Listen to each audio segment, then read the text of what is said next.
All right, everyone. Welcome to the Stoa. We got a real intimate crowd here at the Stoa, so we can give Jeffrey, our guest today, Jeffrey Ladish, some extra intimacy. Jeffrey wears many hats. He's a biologist who studies global catastrophic risk.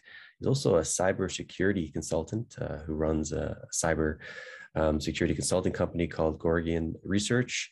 And today's session is called The Security Mindset.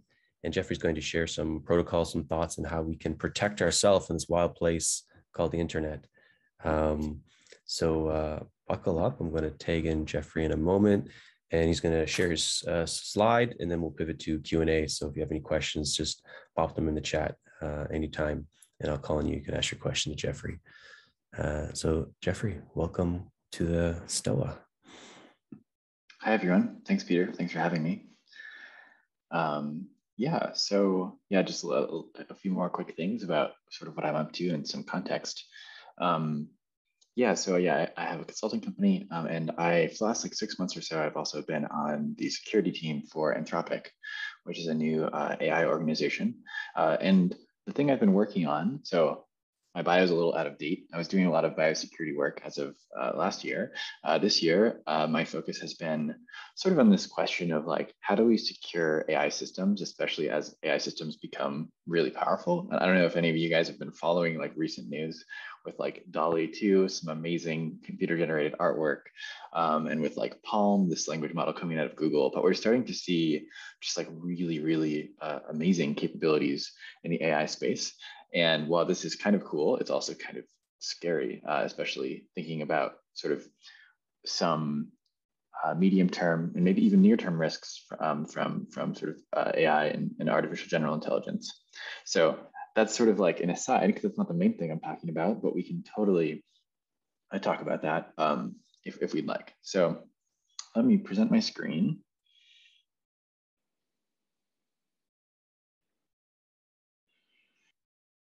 Okay, so how do I go full screen here? Let's see.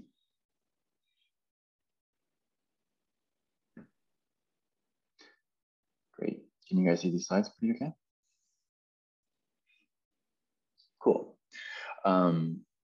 So I want to talk about sort of what is my process for figuring out how to protect an organization or an individual. So I do this professionally, but I also care a lot about my own security. So I've been thinking about for a long time about how do I secure my own digital infrastructure. And then because I work in security, I have a lot of friends say, hey, Jeffrey, I hear the security thing's kind of important. What should we do? How should we think about this? So part of what I'm going to walk through is this sort of exercise in threat modeling, and then sort of the related mindset that's pretty helpful in thinking about threat modeling. So I have two different concepts here. Security mindset. This is something that was coined by Bruce Schneier, who's a really excellent security expert. And how I define it is that this is a practice, sort of a way of thinking. It's a mindset for looking at a system through the lens of adversarial optimization, which really just means instead of looking at a system and asking like, what is this for? Or like, how do I use this? You sort of ask this question of like, how can like this system be used in ways that the designers weren't intended? It's kind of it's almost kind of playful. It's sort of like, yes, it's supposed to be used this way, but like, maybe I can actually get it to do something else. Wouldn't that be fun? And I'll go over some examples, some concrete examples in a second. And then threat modeling is looking at a specific system. So I think the one I would ask you guys to sort of follow along with is think about your own sort of digital security stance. All the systems you use, whether it's Facebook or LinkedIn or Coinbase or sort of Bank of America, wherever you have things that you think are important, to understand, how can you make yourself more secure? How do you sort of mitigate risk of someone stealing or deleting or sort of messing with those assets? Okay, so some examples of security mindset. When I was a rebellious teenager, I grew up very religious, and there were a lot of rules, and I didn't really like them, and often they seemed pretty arbitrary. So I sort of my brother, I had an older brother who was like very always like sort of pushing me to push the rules and sort of like be kind of a troublemaker. So one thing I figured out was I didn't have a lot of money, but I was interested in watching movies at the theater. And so there are ways, so the theater has like this way that you sort of like, there's like a ticket counter, you have to buy tickets, and then you're supposed to like walk in through like the thing and they check your ticket. Well, okay, but there's also a back door that people like could go out back of the theater, and if you just like waited for someone to go out the back door, you could just like sort of hop in. So we did that a few times, but then eventually we got caught, and so we're like, okay, we can't really do that anymore. So we're like, well, how else do we like be able to get into the theater without getting caught? Like we were sort of afraid of the risk of getting caught, right? That could like cause problems. One thing we figured out was that like, wait, they check your ticket stub, but they don't check that it's unique.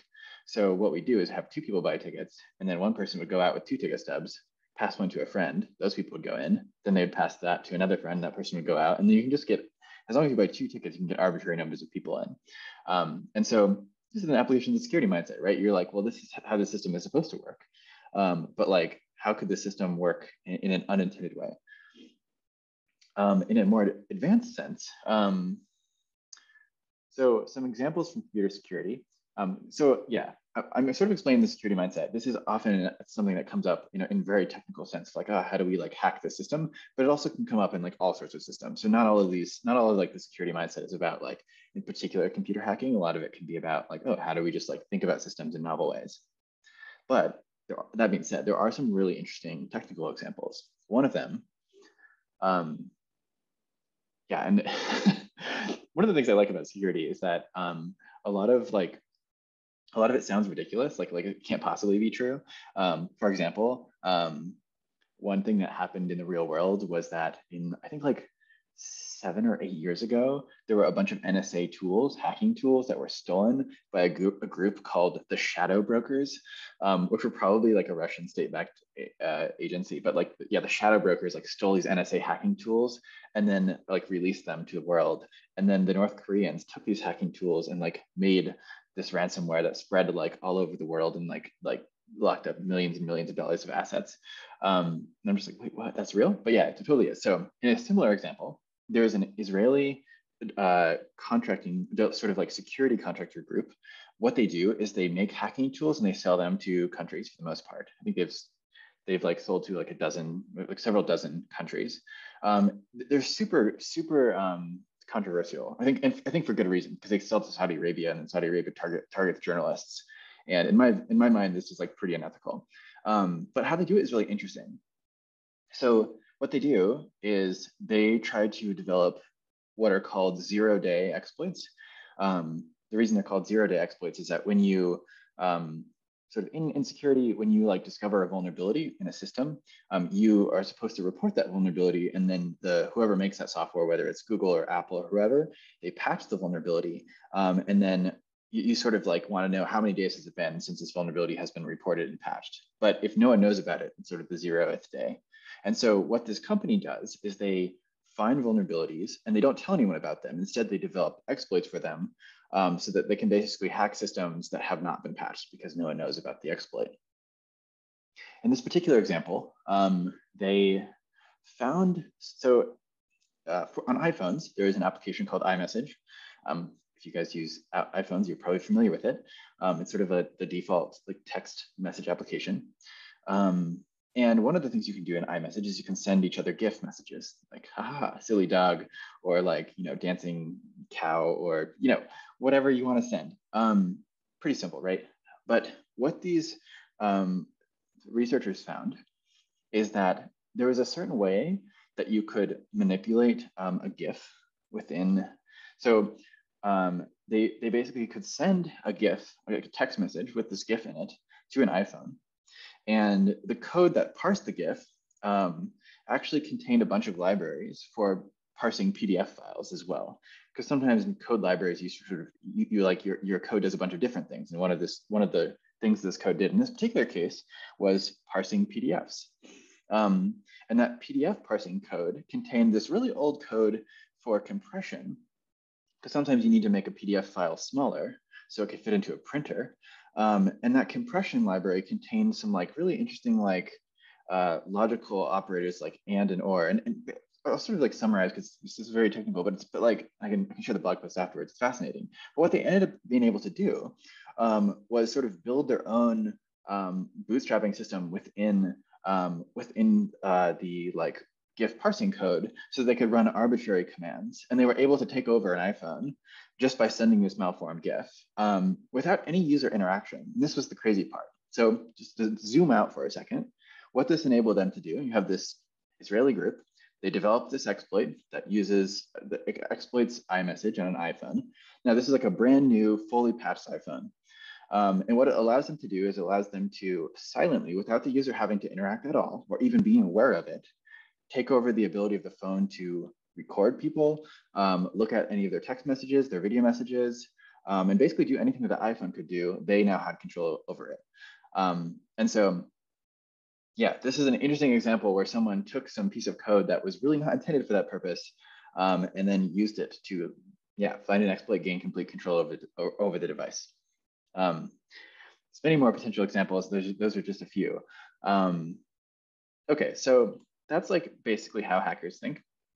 And now I want to talk about like, okay, what's the point of doing this like threat modeling exercise?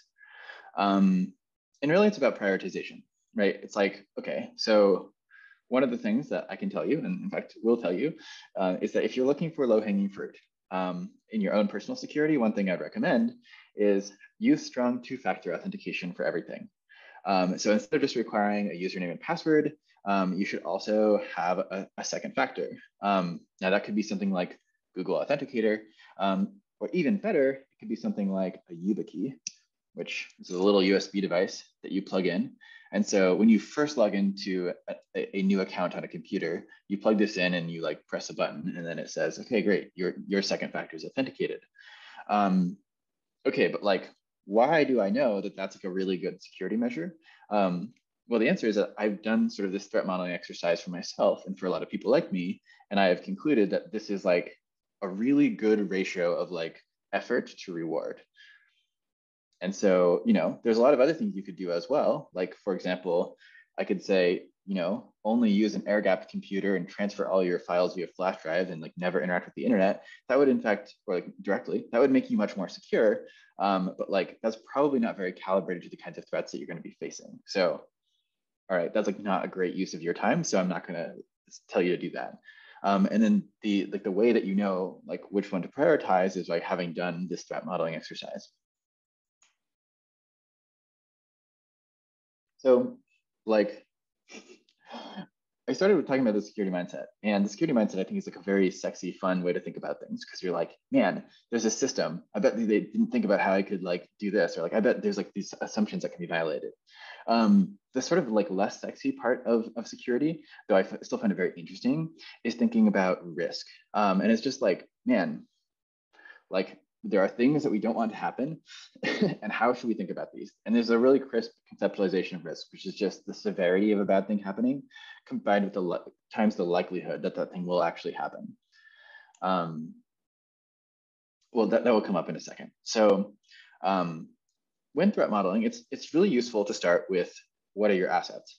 So this is where I think it gets relevant to everyone here.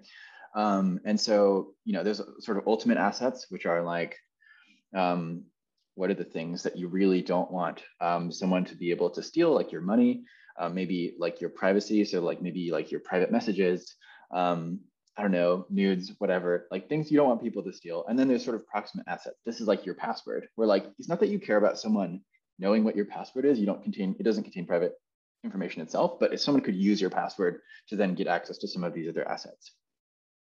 So, if you were doing this exercise, I would say, write down like what are some things that that you might want to protect. So I think for most people, these start with like financial assets. So like the money in your bank, if you own any stocks or bonds or whatever, if you own any cryptocurrency, that's a really important asset. And then I think like sort of your digital identity. I've known a number of people who have like got their Facebooks hacked, and then like they don't think it's going to be a big deal, and then they're like, wait, I like don't have a way to contact like many of my friends. Like I don't have their phone number because I just messaged them on Facebook Messenger, and it can be like a super big deal. So I think like sometimes like really important assets, like you just take for granted because they've always been available. But if suddenly you didn't have access to Facebook and you didn't have access to like your email, it's just like really hard to like do anything in the modern world. So I think it's like really useful to think about, wait, yeah, how important are these things? So you think about assets. This is like helping to figure out what things you want to prioritize protecting. And then it's really useful to think about, well, who are the people who would want to attack you? And like sort of like what might there be their motivation?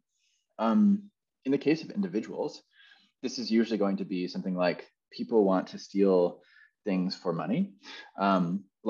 So on the level of the individual, unless you have a bunch of enemies, you know, Peter, I don't know if you have any enemies, but you know, if you do, then you might, you know, think about that. But like most people don't have like specific enemies. Mostly, people are going to be targeted by the same sort of class of people, which is people trying to hit you with ransomware so they can encrypt your hard drive, because they know that you might pay a lot of money to get like your personal photos back. If you have crypto, people might target you to take your crypto. If you have assets in general, people might want to target you to take your money. So that's like, that can sort of help give you a sense of like, this is a reference class of attackers. You know, these are not probably going to be like nation states that are like coming after you, unless you're like a journalist, in which case it might be. So, you know, if you are involved in like pretty sensitive journalism, then it is really useful to think about, oh, might I be targeted by a state? Useful to know. Okay, so we have assets, we have attackers. And then there's sort of like, okay, well, what might an attacker try to do in order to get at your assets? Well, they're going to look for vulnerabilities in your systems or your infrastructure. You know, vulnerabilities are basically flaws in your systems, in the implementation of your systems that could be exploited. Now, they might be software bugs. This is something like the iMessage vulnerability I talked about earlier is an example of a software bug where like it wasn't intended to be able to allow arbitrary code execution, but someone messed up and that was possible. Or it might just be that like, you know, it might be like a misconfiguration, or like if you reuse the password across a bunch of different websites, then if someone hacks, so you know, if you use a password at neopets.com and you use the same password for gmail.com, someone hacks neopets.com, which probably doesn't have very good security. They dump the database of passwords and they like see your password there and they see your email address associated with it. And they're like, huh, I wonder if they reused their same password on gmail.com. And then they go to gmail.com and aha, yes, they did. And that works, they get in. So that's a vulnerability as well. And then there's social vulnerabilities like, you know, like, are you like, can someone call you up and convince you that they work for your bank and then get you to like give them sensitive information? That would be a social vulnerability. So then putting these things together, basically there's an attacker that wants some asset of yours. And so they looked for vulnerabilities in your systems that they can string together that would ultimately give them access to your account. So, you know, in a example that I like to use, actually this happened to a friend of mine, a friend's parent, like yesterday, called me up and was like, hey, my dad just got his Coinbase account hacked. And what happened was, and this is a very common attack, someone called up his phone company or basically walked into a store where they sort of sell phones and convinced someone to swap his phone number to a different number, basically like transfer his account. Or sorry, not transfer his phone number to a different phone, to a phone that the attacker controlled. This is called a SIM swap attack, you know, because like people selling phones have to be able to transfer them because you get a new phone, you need to transfer your number over to your new one. But this is a huge vulnerability because, you know, your email might reset to your phone number. So if someone triggers that reset function and now they control your phone number, now they control your email. Okay. And then they, you know, if their Coinbase is linked to that email as well as that phone, now they control both the email and the phone. They can take over your Coinbase account. And this effectively happened. So that's an example of stringing together these, you know, vulnerabilities in order to get at a critical asset. Yeah, so this is sort of just like starting with, yeah, how do you do a threat modeling? So if you're on a security team, you bring in sort of your technical team members. If it's just you, or maybe it's you and your partner, or you and your family, get together your assets, rank them by importance, think about attackers, do your best guess at vulnerabilities. You know, think about where you actually have secure practices. Like, are you using individual passwords for every account? Do you have a password manager? Do you have strong authentication like a YubiKey? Are you keeping your browser up to date? Are you keeping your operating system up to date? In Chrome, you see like the red thing that says update. If it's red, that means that you're vulnerable because you haven't updated. If it's like green and it says update, you're probably fine, but it's still a good idea to get in a regular habit to do that. Yeah, and then note where you're like, man, I don't know where I'm vulnerable, or like, actually, this is all very confusing and I'm confused. Like, that's also really useful to notice where you're uncertain or confused. That sort of curiosity can be a good guide to being like, yes, I'm going to learn more about this, so I can be less vulnerable in the future. And also just like learn more about like the different parts of this model. So yeah, this is I sort of already, yeah, let's see. Yeah, let me walk through this. So if I'm thinking about this for myself, I'm like, okay, I have some money, I have some assets, I have some crypto. That makes me a target in that particular way. I have a reputation because I'm like a security professional. So if I get hacked, not only is it like bad because I lose some assets, well, that's really embarrassing, and people may not want to hire me or may not want to work with me because they're like, well, if you can't even protect your own security, like what does that say about your abilities? And then I also have like clients that I have sensitive information for. So that's a very important asset. I already talked about access to social media and access to like sort of my network, which is very important to me.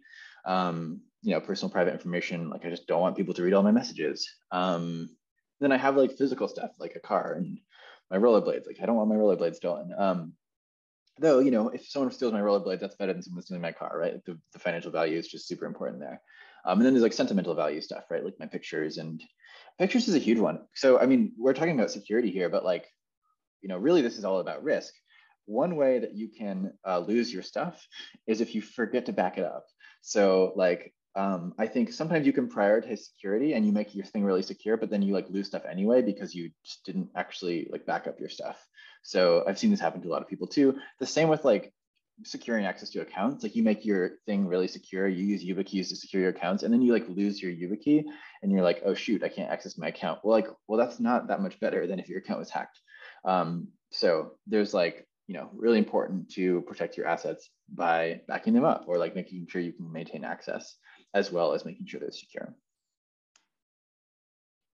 Potential attackers, I'm just going to sort of skip over that. We talked about some vulnerabilities. Cool. Okay. Well, I think that's the end of my slides. So that's just sort of like a quick overview of like, here's how you can make a threat model. Here's how it might apply to me, and then it might be similar to you. Yeah. Maybe let's open this up and talk about what people think. If they have questions about anything I've talked about or want to talk about other things, I'm happy to open this up. Awesome. Thank you, Jeffrey. I'm going to stop sharing your screen. So yeah, feel free to just put up your hand with that hand icon or put something in the chat. And then I imagine we'll get to all the questions today.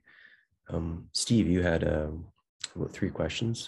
Feel free to ask them. Cool, thanks. I mean, just to start with something simpler and more directly tied to the kind of immediate personal security that we were just talking about. Let's see. I understand that like with a YubiKey, it's possible okay. So my concern with the YubiKey is always, yeah, there's like one copy, lose it, leave it in your pocket, gets washed in the washing machine and it's ruined or something like that. And so I understand that it's possible to like in software generate a key pair and then like put that onto like multiple YubiKeys and then either like delete the original one in software or keep that encrypted someplace. I'm curious, like some of the details of that, what you think is the best practice so that we don't lose the one and only private key. Yeah, I don't recommend that. What I recommend instead is getting 2 YubiKeys. Almost all services that do support YubiKey-based authentication, you can add 2, or you can add more than 2 if you want to, but have at least 2, and then keep one in a safe location at home. Maybe keep it with your passport or something, and then keep the other one on your keyring, and then you're totally good. And then you don't have to worry about that whole like implementation thing. Like you're right that those are things you can do, but it's just way simpler just to just use 2. And then like, it's a little annoying when you set up an account at first, you have to like get out your second one and authenticate, but it's usually fine. You're usually doing that at home or in the office anyway. Okay, cool. And is there a particular model of YubiKey that is, I don't know, compatible with more things, there's fewer vulnerabilities or anything like that? I'd say if you just get the latest, like it's like YubiKey 5 or something, that will be totally good. And then there's like both, if you're mostly on USB-C, there's a USB-C one. There's also one that does USB-C and Lightning for an iPhone, which is nice. And then there's USB-A ones as well, but they're all pretty good. Cool. Are the NFC capable ones useful, or I've seen that as So I've never used that function, or not that never. I did it when they first came out, but I just find that like plugging a USB-C one into my phone is just as easy as NFC, or easier than NFC. I don't really like NFC, so NFC is fine, but I don't see a particular need to use it. got it. Thank you. Mm-hmm. Do you have other questions in the chat, Stephen? Yeah, I just want to give a chance for for anyone else to to go now. Like I asked some questions deep into like a little deeper into the weeds as far as certain AI stuff. Right. So we'll circle back to you then. Rose, you had a question. Yeah. So I have Kaspersky security on my PC, and it's been doing a great job as far as I can tell. But now with the situation in Ukraine, I'm thinking, wow, is this a good idea? Just wondering if you have any thoughts about that. Yeah, it's a good question. I can say that in the U.S. government, this is something that's not allowed, and that's been true for a while. There were actually some hacking tools that were leaked via Kaspersky. So like antivirus software generally detects if you have malware on your machine, but one way you can have malware on your machine is if you're developing malware. And so the NSA was doing this, and then this got uploaded when antivirus, or anti-malware software scan your computer, they look for these things and then they upload these things to a central server. This did indeed happen, and then the Russian government somehow got a hold of it. Now, was that them hacking this antivirus company, or was this collusion? We don't know. But regardless, it was enough to make sort of the US government very suspicious of them. And I think because of that, I would never use them or recommend them. That being said, I do read their blogs, and they're very technically sophisticated and seem like if it weren't for the fact that they're in Russia, then yeah, maybe they would be pretty good. But I sort of would just not recommend them because they're in Russia. And when you're in a country, that has a government that's willing to put pressure on companies to leak stuff, it's probably not the best. Now, that being said, since we're talking about threat modeling, it seems unlikely that Russia would leverage them to hack random ordinary people. Like that seems like I don't see much motive for that. So it's not that I'm saying you should like panic immediately and like assume that you're compromised. That's probably not, it's probably fine. But because I'm being cautious here, I'm gonna say I would sort of recommend something else like Sophos or something. Any follow-up shares or questions, Rose? Yeah, I guess, that makes sense.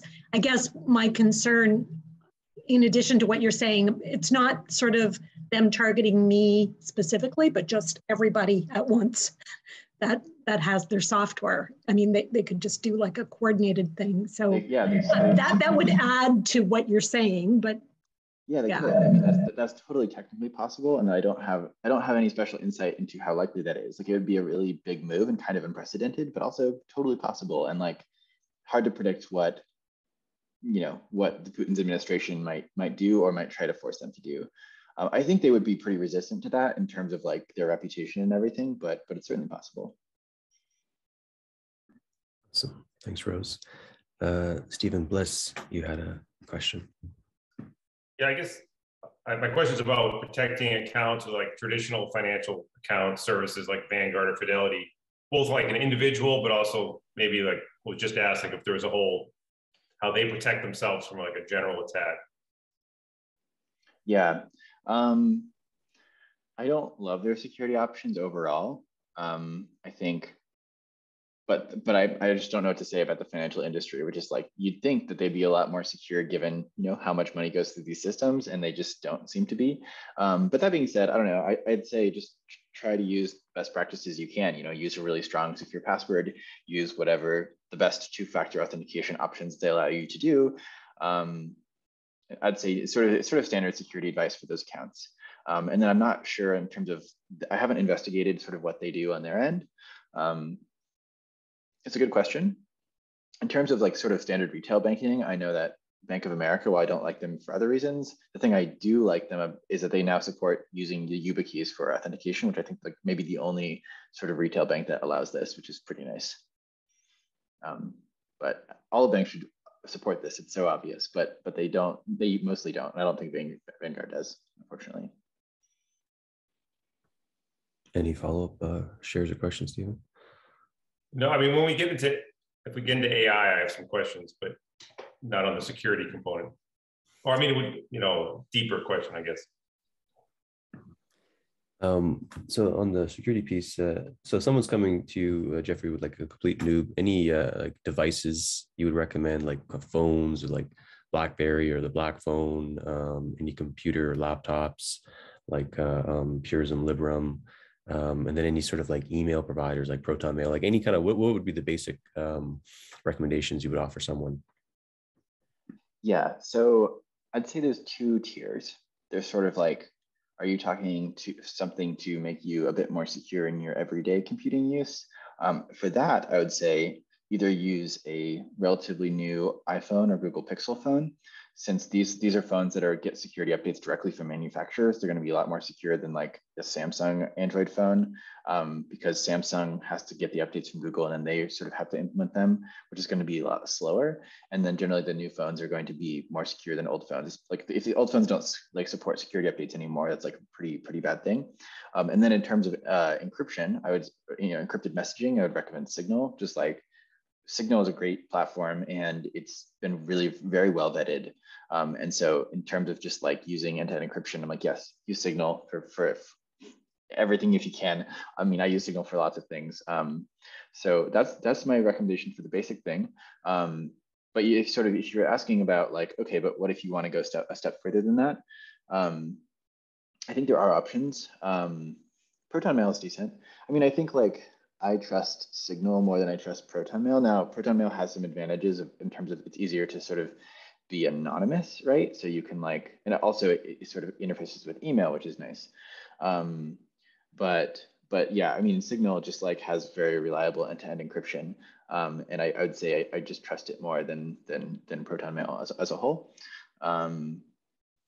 Yeah, and then in terms of like, there are like sort of standalone hardware options you can use. I haven't looked into those a ton. What I actually honestly might recommend is if someone has like so I would say if you have serious security needs, you're in a pretty tricky space, or it's like pretty tricky to figure out what to use.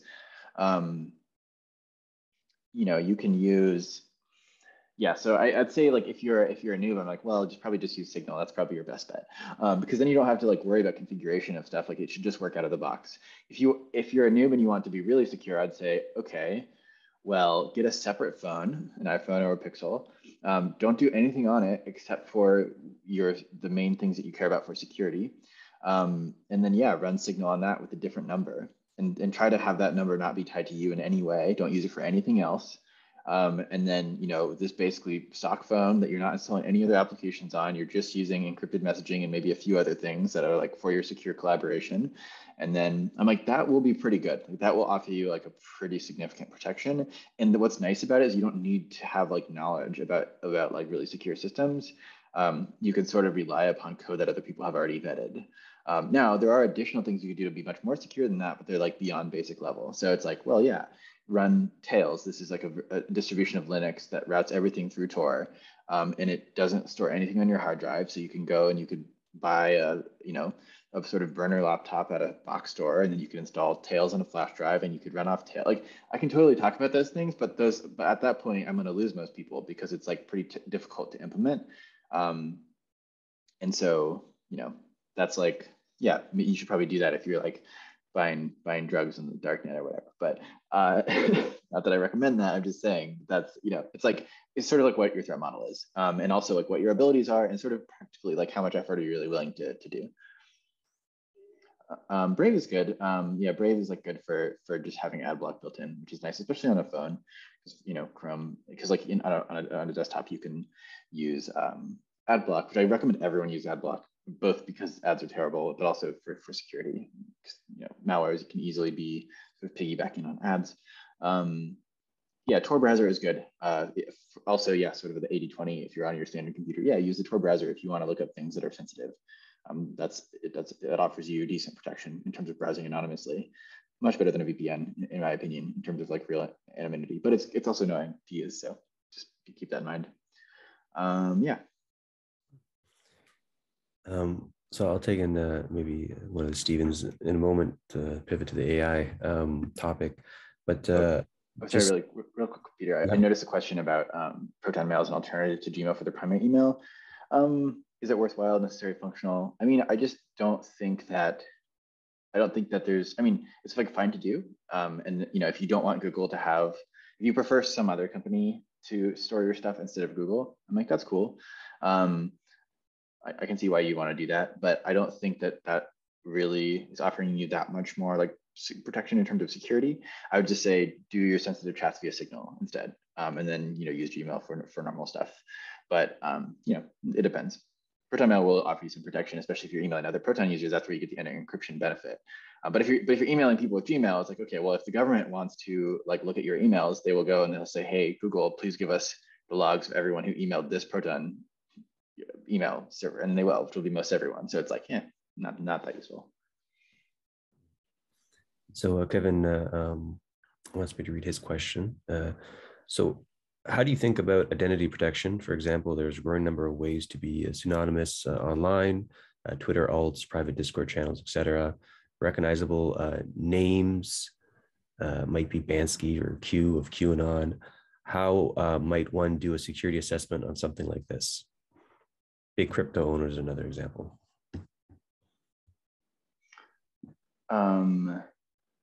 I don't really understand the question. So is the question how to be pseudonymous, or is the question about, I mean, I think, it's a personal choice of like, do you want your real name online or do you want to be pseudonymous? I can see there's definitely advantages to both, right? In terms of you can bring in your real life reputation, which can be good, but also people can track you more. I have a lot of friends who have stalkers, most all women. That really sucks, especially if they get a bit famous online or on Twitter. I'm just like, if you're a woman and you're online and you get sufficiently famous, you'll have stalkers. It sucks and it's not fun, and like wouldn't recommend it to anyone. So yeah, there's super big downsides, especially if you are popular. And yeah, I mean, I think if it's like if I ever got really famous, yeah, I'd probably want to do more stuff online in a pseudo-anonymous way, just so that I could just like have more privacy. But yeah, I don't quite know what the question is, but those are some of my thoughts. Kevin, do you have a capacity to jump off mute and maybe elaborate your question? I think he's might be available. If we give him a moment. If not, yeah, I'll pivot to a question that I had on the security mindset. Yeah, there's a phrase on your website, applying the security mindset to everything. So I was wondering if you could give us some thoughts or some examples, maybe in your private life, of how you're applying security mindset to other areas other than cybersecurity.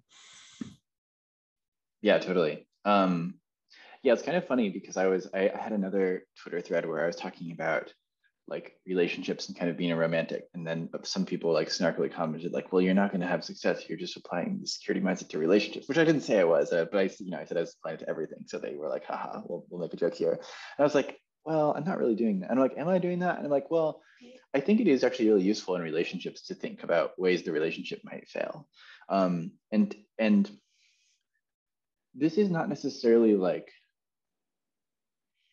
it's not necessarily a security mindset. It might be a little bit more like threat modeling or something, but it's sort of, and it's not like, oh, like what might this person do or something like that. It's more like, what are systemic risks in this relationship? And I think, so Yeah, I think this is something that gets a little more controversial, but I think it's really important. I've seen this come up a lot recently in Twitter discourse around like polyamory, where it's like, this is a relationship choice people can make, but like certain forms of polyamory, or really all forms of relationships, introduce certain kinds of systemic risk. So this could be like, oh, well, if you have multiple partners, it's possible that like some of them could get jealous, or you could get jealous, and so you should consider that to be a risk factor in a relationship. Not necessarily don't do it, but like just consider where that might be a risk. Also, if you're like dating your coworkers, and like that could be a systemic risk, both for your relationship and for your job. Again, not necessarily that you should never do it, but if it's like, I think it's like one of the ways that's useful in like sort of applying security type thinking to many parts of your life, including your personal life, is that you can sort of try to think about like if you were sort of trying to do a cold calculating like risk analysis of the situation, what would come up as the risk factors? And because it's nice, I feel like it's like not judgmental, because like oftentimes in a business context, you do want to accept risks because you're like, well, it's totally worth it. It's like worth it to accept this risk because the benefit of this tool or this like service that we're using is worth it. And I just think it's useful to apply that to personal life too, to be like, yep, this is a risk and it's worth it, or this is a risk and like, I'm not sure that it's worth it. Maybe I need to reevaluate.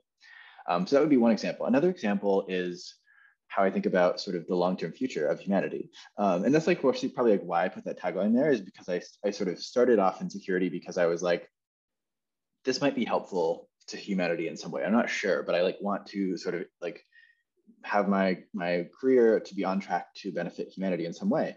And so I started thinking about like, well, what are the like long-term threats for human survival? Like nuclear war is one, biotechnology is one.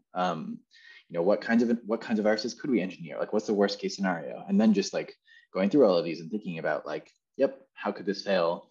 And then like I think sometimes I'd like to go through this and like come up with like all the possible ways it could fail and be like, yeah, actually, still this doesn't seem like a human extinction risk. Like nuclear war is an interesting one where it is an extinction risk, but it's a pretty small extinction risk because nuclear war might destroy civilization, but like humans are extremely robust and extremely resilient, and it turns out it's just like really, really hard to get rid of all of them. It's possible, and I think we should totally mitigate nuclear risk but mostly it's because it would be so bad, not because like sort of bad in terms of human suffering, and in terms of human progress, but like not because it is necessarily a acute extinction risk.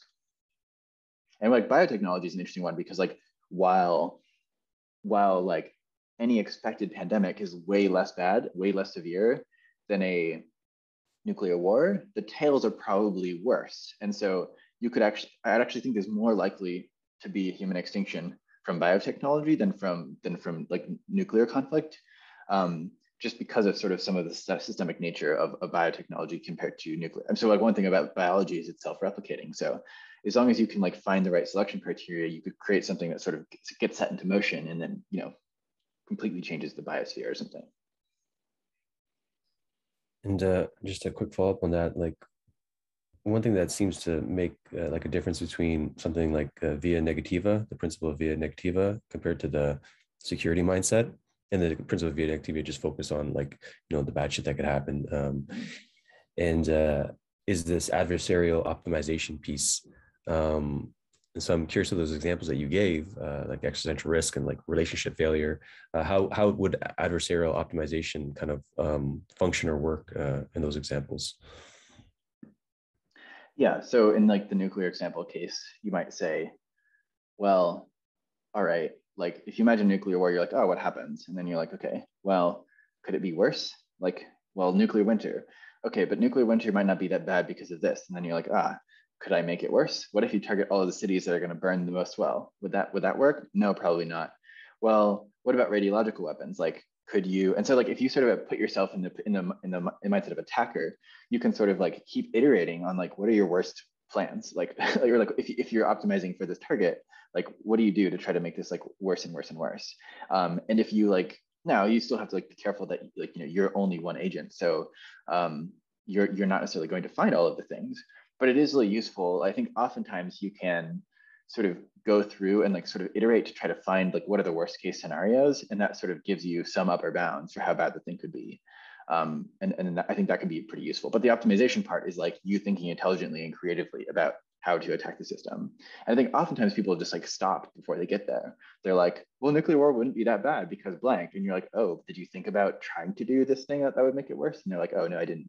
Like, yeah. And which isn't to say that, like, I think one of the important things to note, sort of caveat about the security mindset, is it is this like sort of intelligent adversarial optimization process that you're running. And it's really helpful for discovering vulnerabilities. But the reason why I like to run people through like threat modeling is that vulnerabilities are not the same as risks.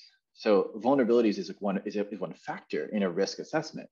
But like, for example, there are lots of vulnerabilities that exist in the world that someone malicious could trigger and kill probably millions of people. But like no one is motivated to do that or has the combination of the motivation and the skills. So I don't know if people saw this like recent AI paper that where they like were doing like drug discovery and they like flipped a sign. They flipped a sign and like they were able to like generate VX gas and like a bunch of other like chemical compounds that were like pretty bad chemical weapons. And I'm like, that is bad. That is a huge vulnerability.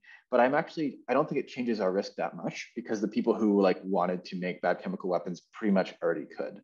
And they're currently not doing it that much. And some people are, but I guess what I'm saying is like, it doesn't change much the threat model because the main bottleneck in this case is like malicious actors, not on malicious actors having access to novel compounds, which might be wrong, but that's my guess.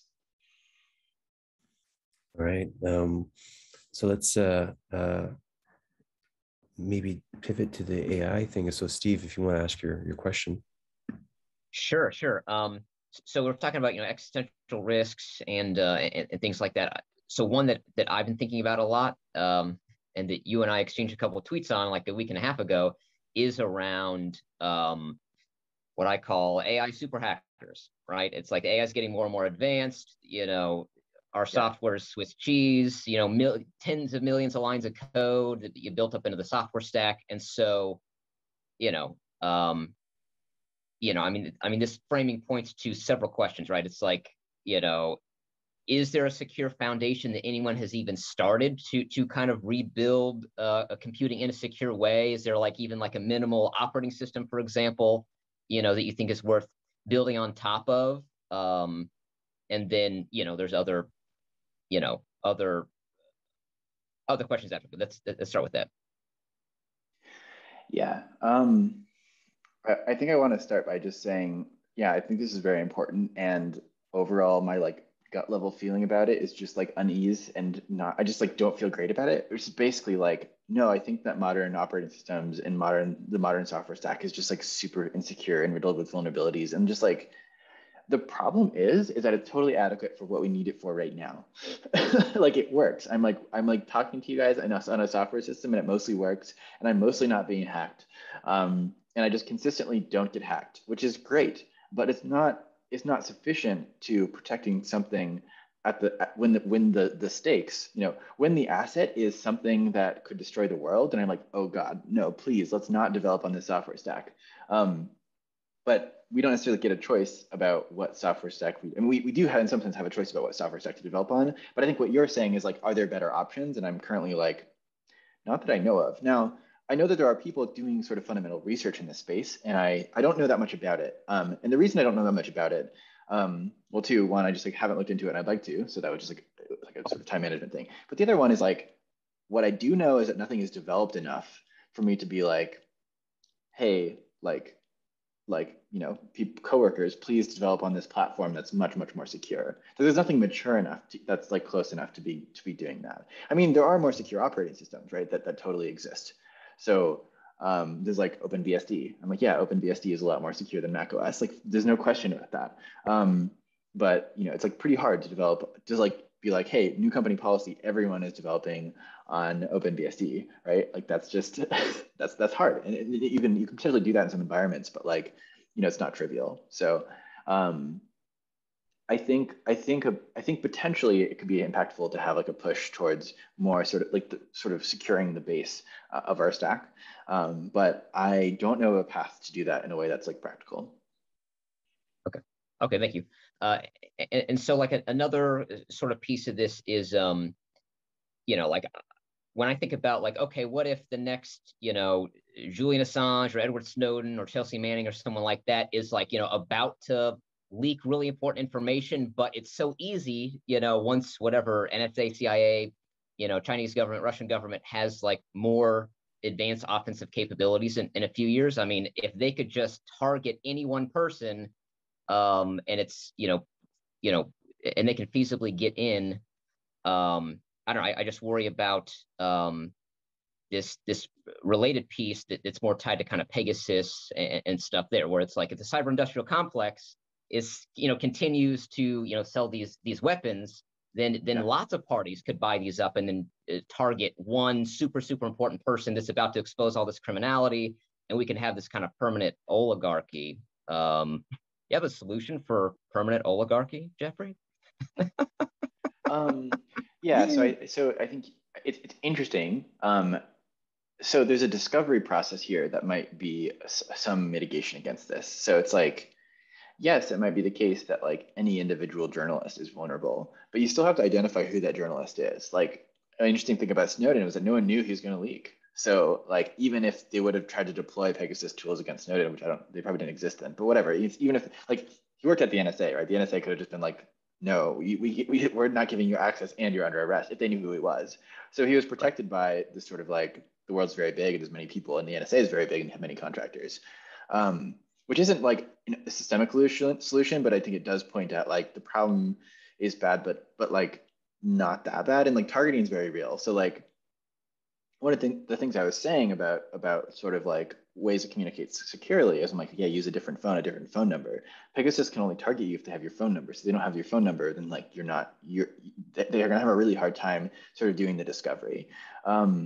In terms of permanent oligarchy, this is an interesting one because a lot of the people in the existential risk crowd are like, I'm worried about sort of totalitarian lock-in. I'm not actually that worried about that myself, but I'm like not very confident about this position.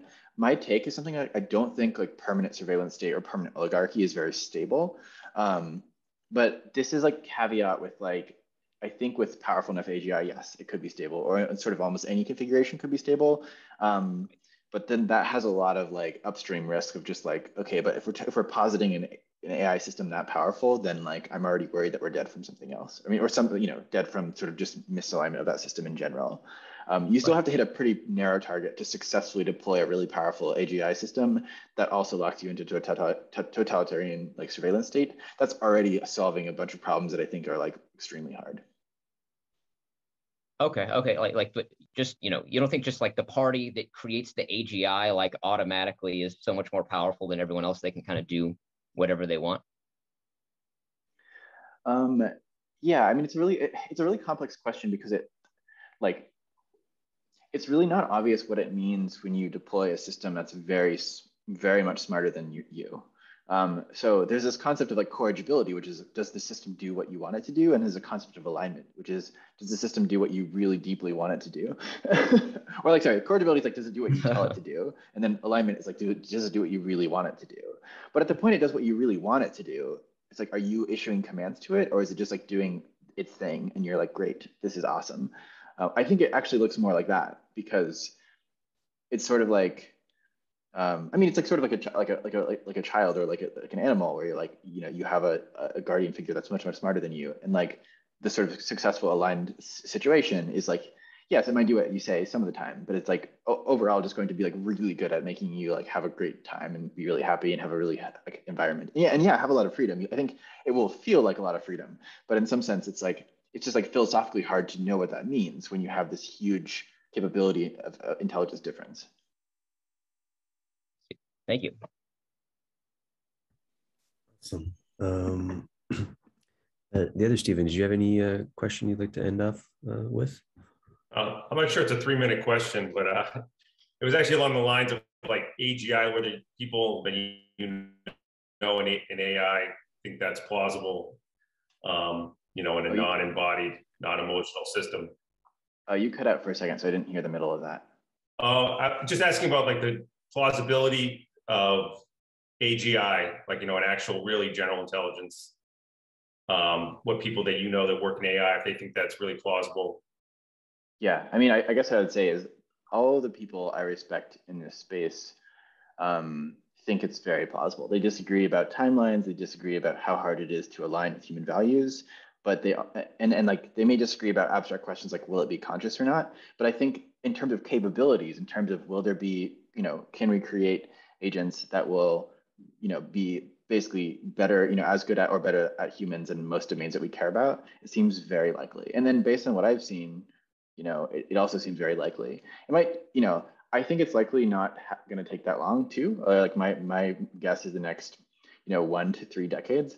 But it might take a lot longer. I'm not as confident about that, but I don't think this is sort of anything fundamentally special about what human brains are doing. They're incredibly impressive, but it seems pretty likely that we can replicate the capabilities, even though the architecture might be different. All right. Thank you, Stephen. So we'll close here. Jeffrey, any parting words you'd like to leave people at the Stoa with, or people watching on the YouTube channel? Yeah, I mean, so thanks for having me. And yeah, feel free to check out my website if you want some of the more practical security recommendations. I think I'm going to go through and sort of revamp those. I still stand by what I said before, but I have some additions that I'll make. So check that out. Awesome. So I'll make a closing announcement in a moment. But Jeffrey, thanks so much for coming to the Stoa today. It's great to have you. And if you like this session, Tobias from the Suffering Risk community is coming in on April 25th at 12 p.m. Eastern time. So we get to talk about suffering risks, the darker cousin of existential risk. And you can RSVP on the thestoa.ca. So Jeffrey, everyone, thanks so much for coming to the Stoa today. Thanks.